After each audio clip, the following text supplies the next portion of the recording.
میرا دل بدل دے، میرا دل بدل دے، میرا دل بدل دے۔ صاحب نے سوال کیا ہے کہ زوال کا وقت کب شروع ہوتا ہے اور اس سے کیا مراد ہے؟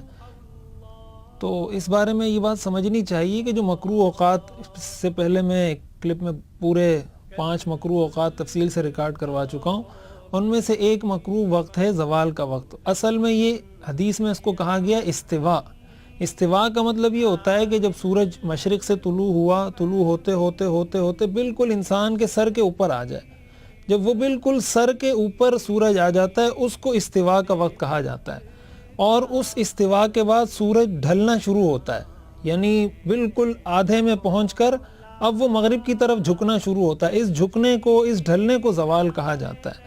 اس لیے کہا جاتا ہے، حدیث میں ان 3 اوقات میں نماز پڑھنے کی ممانعت ہے۔ اس میں نہ کوئی فرض نماز پڑھی جا سکتی ہے، ایک جس وقت سورج طلوع ہو رہا ہو، ایک جس وقت غروب ہو رہا ہو، ایک یہ استوا کا جو وقت ہوتا ہے جس کو زوال کا وقت کہا جاتا ہے، اور یہ تبدیل ہوتا رہتا ہے۔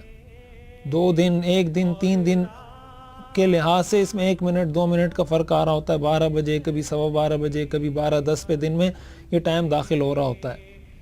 تو یہ مکروہ وقت ہوتا ہے، اور یہ علماء نے لکھا ہے کہ 10 منٹ تک انسان کو انتظار کرنا چاہیے احتیاطاً، کہ جب استوا کا وقت ہو جائے اور سورج بالکل سر کے اوپر آ جائے تو 10 منٹ کا وقفہ دینا چاہیے۔ اس 10 منٹ میں کوئی نماز نہ پڑھی جائے، 10 منٹ گزر جائیں تو اس کے بعد نماز پڑھی جا سکتی ہے۔ اور جو نماز کے ٹائم ٹیبل اور جو پورا کیلنڈر آتا ہے نماز کا، اس میں یہ ساری چیزیں لکھی ہوتی ہیں کہ یہ فجر کا وقت ہے، یہ ظہر کا وقت ہے، یہ زوال کا وقت ہے۔ تو ظہر کا وقت در حقیقت اس وقت شروع ہوتا ہے جب سورج ڈھلنا شروع ہو جاتا ہے، تو ظہر کا وقت بھی داخل ہو جاتا ہے۔ تو یہ مطلب ہے زوال کے وقت کا۔ امید ہے کہ بات سمجھ میں آ گئی ہوگی۔